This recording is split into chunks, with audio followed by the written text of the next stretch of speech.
Homeowners often ask me, why do I need to sign a contract just to get an estimate? It's a fair question, but what I do isn't a quote, it's a strategy. When I build an estimate, I'm not just throwing out a number. I'm crafting a tool that helps get your claim approved, fully and faster. Here's what really goes into it. I do a full Matterport scan, so every room is documented. I recreate your home in Xactimate, the same software adjusters use. I copy their estimate line by line, not to match it, but to improve it. I show what's missing so it's easier for the carrier to approve. I prepare the file like I'm sending it to the carrier myself. I'm not bidding, I'm negotiating on your behalf. And here's the key, I can't legally represent you unless I'm hired. That means I can't speak to your adjuster. I can't push back on missed items. I can't defend your scope. But when I'm hired, I become your advocate, your strategist, your claims partner. If you just want a number, there are plenty of people for that.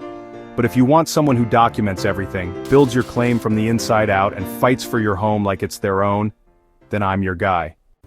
Let's start the right way, together.